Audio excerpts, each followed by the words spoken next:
gracias Natalia por darnos esta oportunidad al canal web desde San Marcos. Quisiéramos un testimonio tuyo sobre tu arte, tu posición, tu activismo. Entonces, una pregunta que cae de cajón es tu arte y tu conciencia social como mujer y las problemáticas tremendas que tenemos en el país en cuanto a género, en cuanto a maltrato a la mujer, protestas, organización. Cuéntanos un poco esa experiencia tuya. Bueno, es un placer para mí estar en este canal de San Marcos porque mi papá estudió en San Marcos y yo pude hacer la maestría justamente de género, sexualidad y políticas públicas en San Marcos. Entonces le tengo un gran cariño a la universidad y además, bueno, mucho agradecimiento, ¿no? Justamente cuento esto porque mi familia es una familia que tradicionalmente fue de izquierda, ¿no? Es de izquierda, entonces yo, si bien desde muy chica seguí los pasos de mi mamá, que le gustaba dibujar y pintar, ella finalmente se fue a sociología y yo tenía muy claro que desde muy niña que iba a estudiar arte, ¿no? Y entré, digamos, primero me encantó toda la cuestión del diseño gráfico. Mi papá trabajaba en una ONG que se llamaba Tarea Educativa y ahí se hacían libros, pero también pensamiento pedagógico, pero había una imprenta. Entonces, en esa imprenta yo me quedé fascinada por la mezcla de los colores, no había computadoras en esa época, todo era a mano, y entré a la Universidad Católica para estudiar arte. Y me llamó la pintura, terminé yéndome hacia la pintura, pero terminé combinando el diseño gráfico para, digamos, pagar mis cuentas y la pintura como modo de expresión. Pero poco a poco me fue interesando más bien ir saliendo a la calle. Y ahí es donde el diseño se vuelve una herramienta también de comunicación, ¿no? Tanto el diseño gráfico como la publicidad han desarrollado muchas formas de comunicarse en el espacio público. Entonces mi trabajo también fue adquiriendo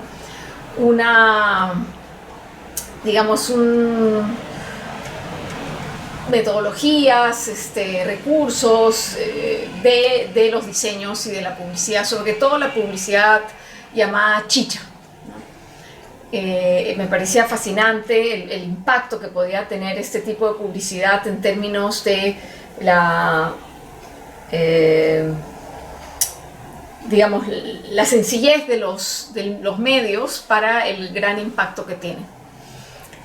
Y ahí también hay otra cosa que me va diferenciando, y por eso yo entro a estudiar más bien género a San Marcos, de los tiempos más activistas de mi madre, de mi padre, y es que me interesaba entender el lugar que teníamos las mujeres en una ciudad como Lima, que es donde yo he crecido, ¿no? Y a la vez toda la violencia que yo sentía desde chica en el espacio público, como adolescente, como mujer, ¿no?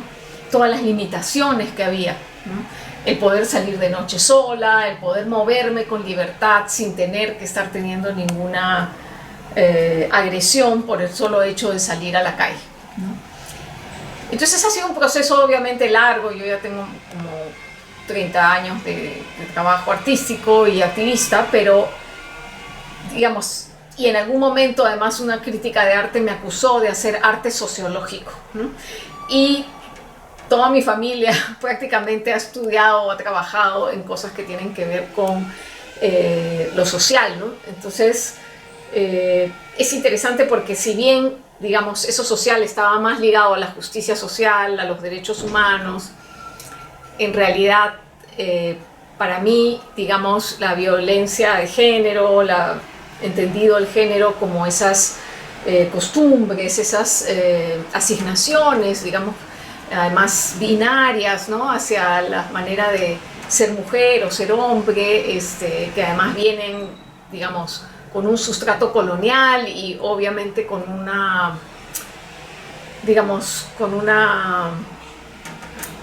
un interés, ¿no? de acumulación de capital, ¿no? por el sistema económico imperante, es que, digamos, yo empiezo a vincular mi práctica hacia los feminismos. el asunto de la conciencia sobre el ser mujer y sus derechos, y tú has incidido y trabajado mucho sobre la maternidad, la mujer y sus, digamos, deberes y derechos también para consigo misma y la sociedad. Cuéntanos un poco eso desde un punto de tu posición o tu punto de vista, ¿no? Sí, digamos, no es algo, ha sido un proceso largo, ¿no? Desde el ir identificando ciertas cosas en mi propia experiencia. Después empecé a trabajar con ONGs feministas, en campañas, en diseño. También, digamos, en el mismo proceso artístico empezaban a salir cosas, empecé a conocer otras artistas que habían trabajado estos temas y estudié justamente la maestría de género en San Marcos. Entonces fui tomando mayor conciencia de que no eran experiencias individuales solamente, que no eran cosas que solamente me pasaban a mí, sino que había un sistema más estructural, social, el que, digamos, que había asignado ciertas características y ciertos comportamientos a las personas identificadas como mujeres, ¿no? Entonces, entender de dónde habían venido esas características que históricamente y en distintos contextos no eran iguales, ¿no? Pero que justamente para que se entiendan como inamovibles, se habían como naturalizado, ¿no? Entonces todo el tiempo se va a apelar a la naturaleza, ¿no? Y en ese sentido hay una diferencia que me parece radical, que además está contextualizada a finales de la Edad Media en Europa, que tiene que ver con esta separación entre el trabajo productivo y el trabajo reproductivo, ¿no? Que, oh casualidad, el trabajo productivo es generalmente asumido por personas identificadas como hombres, y el trabajo reproductivo, todo lo que tiene que ver con no solamente la gestación, el parto, la lactancia, sino también se extiende a la crianza, a los cuidados, a todo lo doméstico.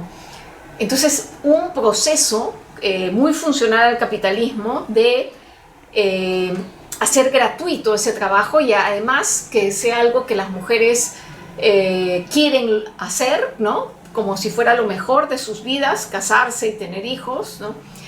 Y además el único pago, digamos, de ese extenuante trabajo y gran cajón desastre que son los trabajos de cuidado, las maternidades, pero también el cuidado de las personas con discapacidad o neurodivergentes o que tienen, digamos, o personas adultas mayores, en fin, todo lo que tiene que ver con los cuidados como un trabajo no central, vital, esencial de la vida, que además te enriquece como ser humano, sino como un trabajo denigrado, poco o mal pagado, o gratuito, digamos, ¿no? Entonces, claro, en mi propia experiencia cuando fui madre, todo eso me cayó así, ¡ploc!, ¿no? Yo antes de ser madre era como que vivía en un mundo más unisex, ¿no? Sabía que había obviamente peligros y tenía que tomar ciertas precauciones en el espacio público, y me había encontrado con situaciones muy injustas y violentas,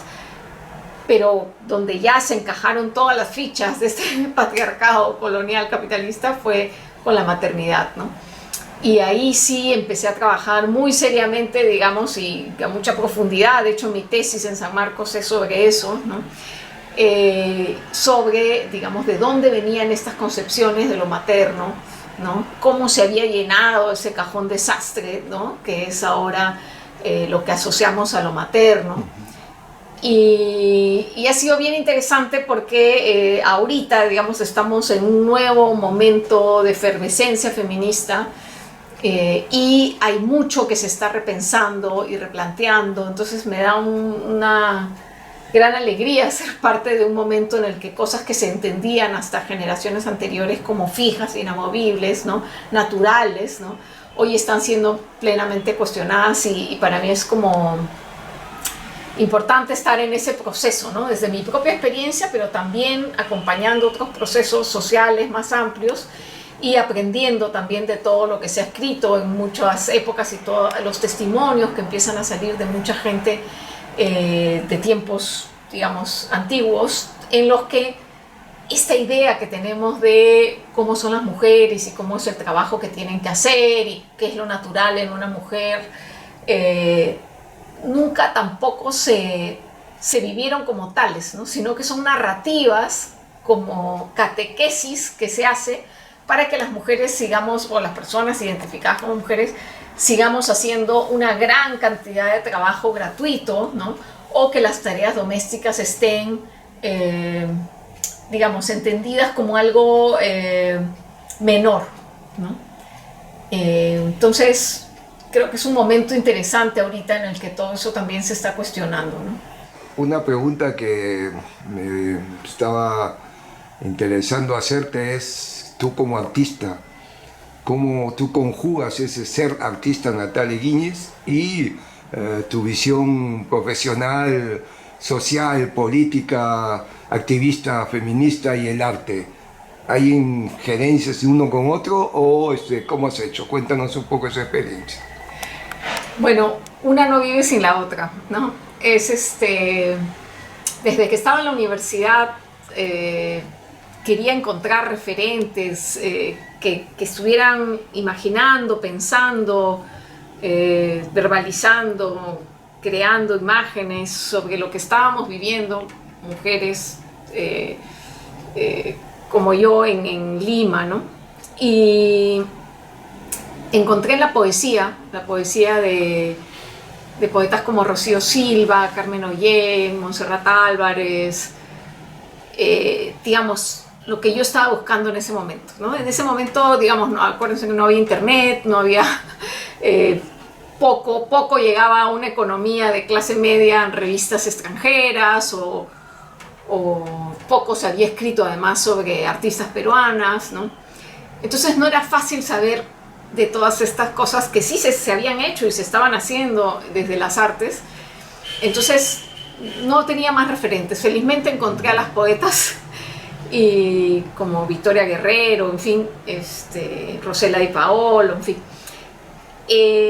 Poco a poco me fui vinculando y conociendo progresivamente, muy con escasos recursos, a otras artistas. Como te contaba, estudié la maestría de género, pero claro, como tú dices, es más desde una perspectiva más teórica, más social. Y además yo hacía como muchos autorretratos figurativos.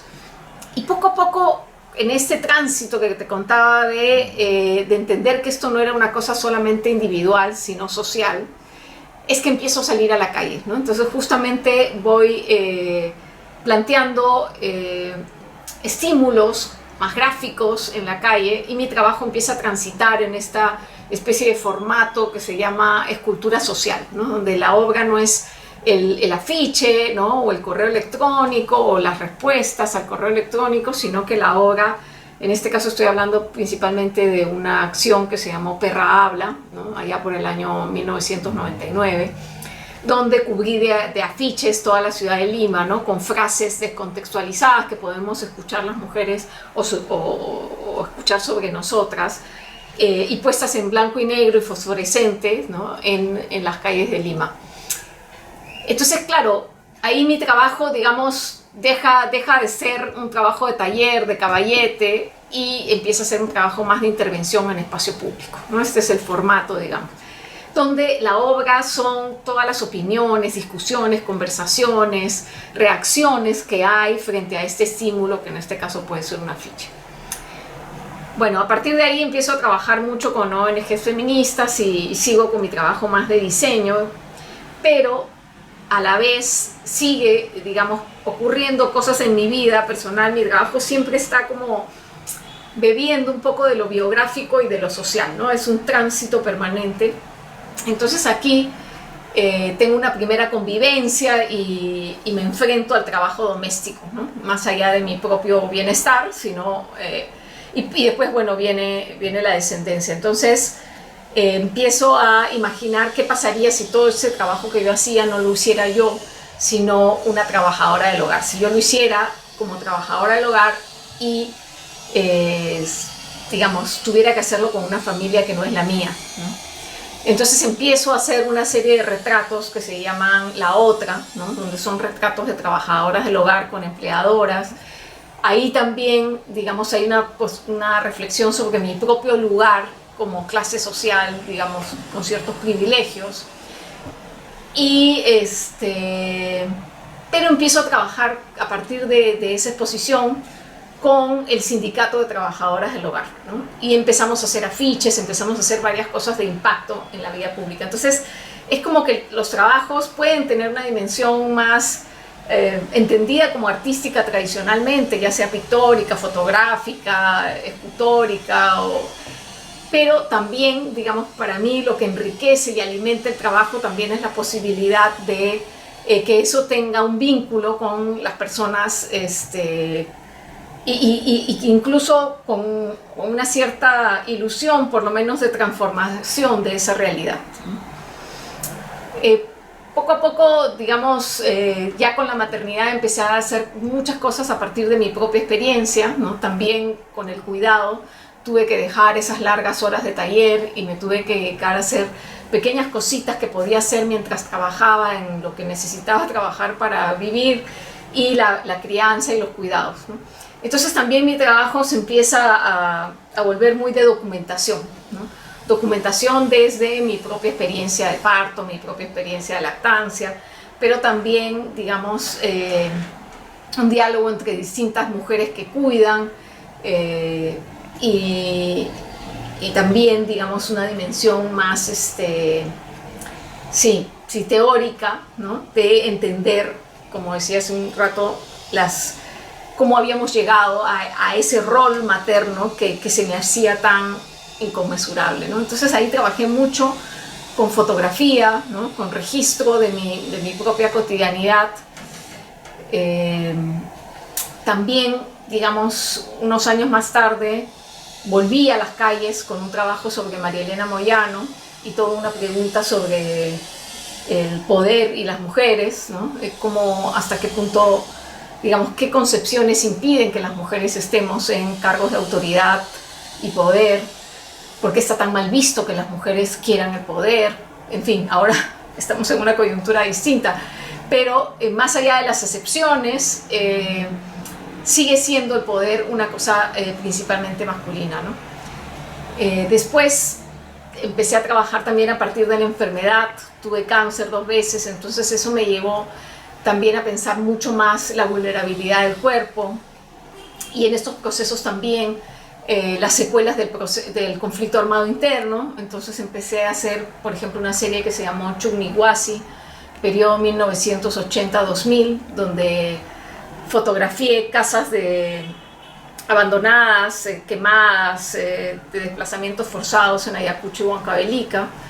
Y aquí, digamos, eran como una especie de úteros vacíos, ¿no? Entonces se fueron vinculando, ¿no? Estos temas de la maternidad, pero también, digamos, una realidad post-conflicto que vivíamos en el país. Después esto se iba vinculando, digamos, no solo a la enfermedad, sino a temas de derechos humanos que estaban ahí, ¿no? El salir de la dictadura, la recuperación de la democracia, pero ¿en qué sentido es democracia, ¿no? Preguntarnos por qué reglas de convivencia tenemos, ¿no? Como el día de hoy también tenemos una supuesta democracia, ¿no? Pero que, digamos, permanentemente viola todos los supuestos, ¿no? De lo que vendría a ser una democracia, ¿no? Entonces son como democraturas, como cascarones de democracia, pero vivimos regímenes en los que estamos gobernados por mafias, ¿no?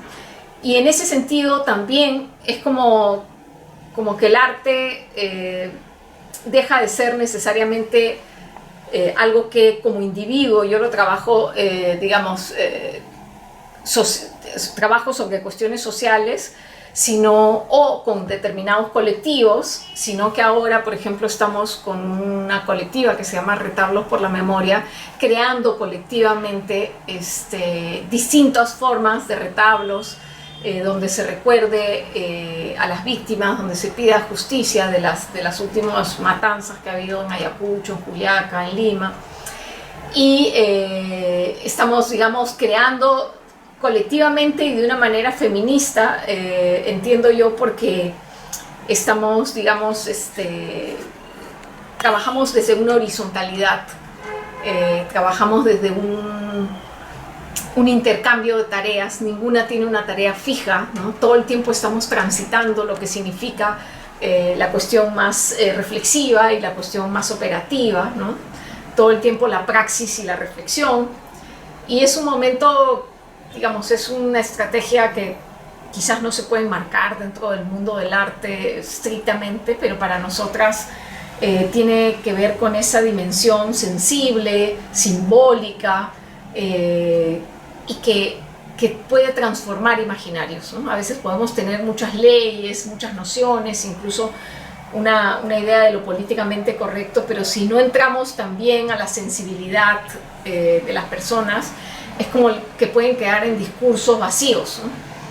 Entonces, ahora a través del arte justamente es que estamos activando en este contexto de este régimen autoritario y mafioso, y creo que hay un nivel de llegada y de encuentro entre gente muy distinta, ¿no? En las plazas 2 de Mayo, en las manifestaciones, ¿no? Que vienen además personas, delegaciones de todo el país, principalmente del sur andino, y es un proceso que a mí me da un poco de esperanza, ¿no? Frente a la coyuntura actual.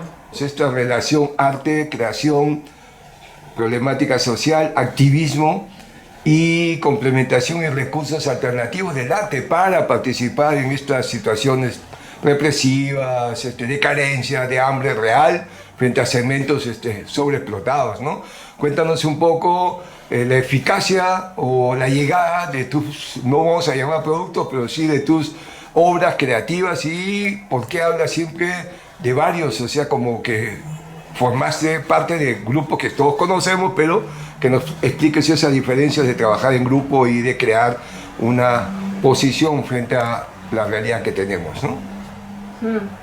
Sí, yo estudié arte con una concepción del arte más moderna, que implica heredada incluso del Renacimiento europeo, digamos, una concepción colonial del artista o la artista como un ser iluminado, ¿no? Es la idea del genio, de alguien que solito, ¿no? Se ilumina y crea una cosa que nadie ha visto antes, ¿no? Cuando ves a incluso estos grandes maestros occidentales del arte y los ves en los museos, te das cuenta de que había muchos que pintaban igualito, ¿no? Entonces te vas dando cuenta que la creación siempre es colectiva, ¿no? Más allá de que tú pudieras estar solo en tu taller, ¿no? La creación siempre es un acumulado que va viniendo. La creación, digamos, incluso si estás tú con tus fantasmas y tus demonios, ¿no? Hay, digamos, todo lo que se ha hecho, ¿no? Hay una concepción del arte como algo que es una traducción casi de tu ser interno, ¿no? Pero el arte es un lenguaje, son muchos lenguajes que históricamente han ido cambiando. Entonces, y esos lenguajes se construyen también colectivamente y en el tiempo. Esa conciencia, digamos, creo que nos tiene que hacer pensar, digamos, en que esa concepción más individual del arte es funcional a un sistema que no quiere cambiar las condiciones de la mayoría, sino que que necesita de algunas personas, ¿no? Que puedan representar ciertos momentos, ciertas ideologías, que puedan ser útiles, digamos, al sistema imperante, ¿no? En ese sentido, cuando uno trabaja de manera colectiva, por ejemplo, rompe esa concepción. ¿Y quién es el artista del grupo, no? ¿Y quién es la que hace esto? ¿Y quién es la que hace el otro? Y a mí, digamos, en distintos momentos de mi vida ha habido muchos momentos en que yo y hasta ahora trabajo de manera individual, ¿no? Eso no implica que yo he llegado ahí en diálogo a una gran o varias tradiciones, ¿no? Y con muchas referencias en mi entorno, ¿no? que alimentan permanentemente lo que yo hago, ¿no? Como en cualquier campo del conocimiento. Pero a la vez en el trabajo colectivo, digamos, es que he ido encontrando muchas maneras de hacer crecer, ¿no? Y las miradas que se posan sobre una misma acción o sobre un mismo producto, ¿no? Eso a mí me parece fascinante, ¿no? Porque a pesar de que yo personalmente siempre quiero trabajar a partir de, o sea, siento que es productivo para mí trabajar a partir de mis propias contradicciones, ¿no? De todas esas cosas que yo misma pienso y que no logro poner en práctica. O sea, pienso que ahí, más allá del discurso entre lo bueno, lo malo, para mí, digamos, en esas incoherencias que tenemos, tanto individualmente como socialmente, es que hay algo rico, porque hay fibras que no se están identificando racionalmente y que son, digamos, lo que nos está impidiendo salir, ¿no? De ciertos modos operandi o de ciertas concepciones, ¿no? Ahora, ya en mi trabajo más activista, desde Ni Una Menos, desde muchas colectivas que hemos hecho, digamos, cosas más, digamos, más visibles, o ahora en la colectiva en que estamos trabajando de retablos por la memoria, es súper interesante porque, digamos, no hay autorías, ¿no? Y en ese sentido no hay autorías individuales. Y esa retroalimentación permanente del grupo con sus variantes en el tiempo van haciendo patente, ¿no? Van poniendo sobre la mesa más claramente digamos que el transformar los imaginarios es una tarea colectiva. Sí. Creo que es un péndulo, ¿no? Permanentemente, desde momentos en que uno se concentra más en cuestiones ligadas a su propia experiencia, ¿no? Y cuando, digamos, eso dialoga o se contrasta con, digamos, realidades más complejas, más amplias, más estructurales, ¿no? Bien, esta realidad tuya confronta, digamos, tu ser individualista, creativo, de la que vienes, todos nos formamos de reminiscencias renacentistas, digamos, a colocarte políticamente frente al resultado de tus trabajos, y con eso encuentras que la función del trabajo colectivo es fundamental del grupo. Pues desaparece, digamos, esa cuestión jerárquica, ¿no? De expresión, etc. Pero también pone en relieve la eficacia de ese producto y de esa campaña y los porqués. Cuéntanos un poco estos últimos trabajos que estás haciendo, empleando tu capacidad de creación y de arte en cuanto a folletería, fotos, esas fotos de las patronas que hiciste, era impactante, pues, ¿no? Digamos, no solamente género, sino cultura andina y cultura migrante y centralismo y qué sé yo, todo eso salía a flote, ¿no? Con una sola foto de una señora nuestra acá, decente, entre comillas, burguesa, clase media, San Isidro, Miraflores, y su empleada, una señora de Ayacucho que había venido huyendo y sobreviviendo acá y trabajando en la casa, ¿no? Como eso, no te tendría por qué preguntar nada en cuanto a la efectividad de la foto, por si habla por sí misma, ¿no?